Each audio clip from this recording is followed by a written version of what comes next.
kala jinno windade ko fonto bursini yoya ngala bamal namdo pende ba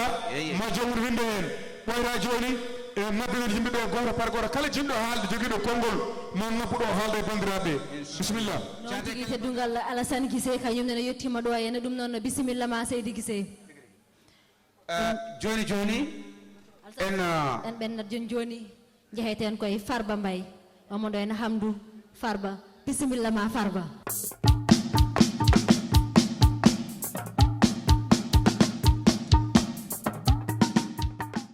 assalamu alaikum bandirabe mi salmini mon goto mon fof inde mum e yettode mum oɗon mbiya bisimilla mon e dutturomi settana ko ceernam Oumar Dor Coumba ko haali ko teddungal dasatake rondete neɗɗo to haalnima programme mum hay sa arani poɗɗa ko nelde hande Oumar Dor Coumba amin jettuma sabu aɗa darini leñol ngol ka dande leñol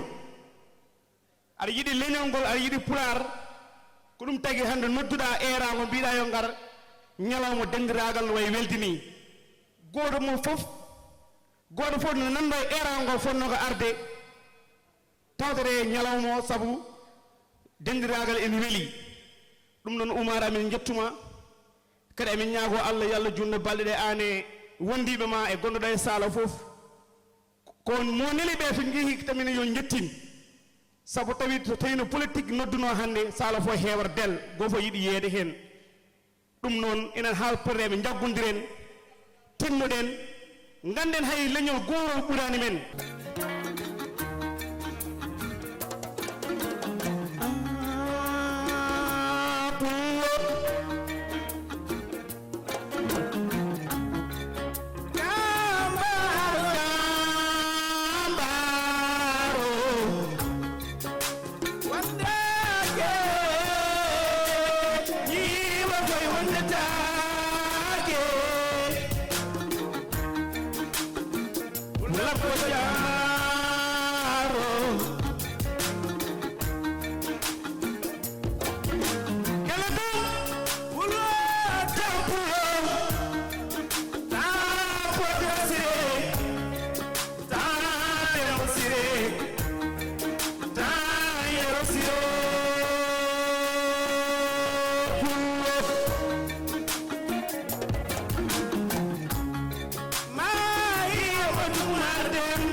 ko jambaru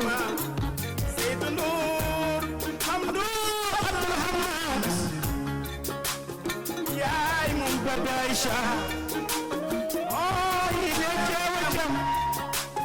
debbo mo America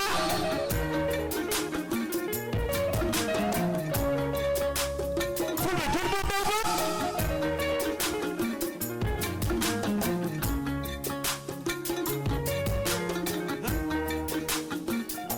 Bulawedi jeeri durmo bobo alharramlaɗo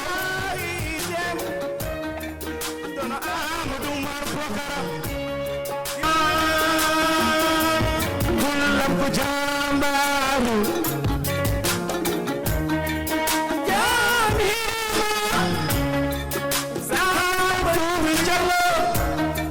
Samba Karduwaw mo heedani caggal ko juumen mo yeɓani kiñumen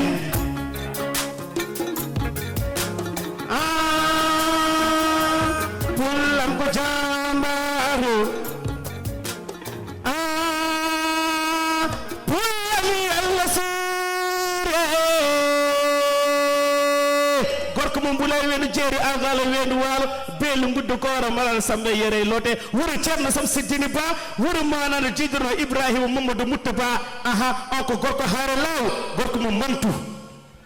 Mbaye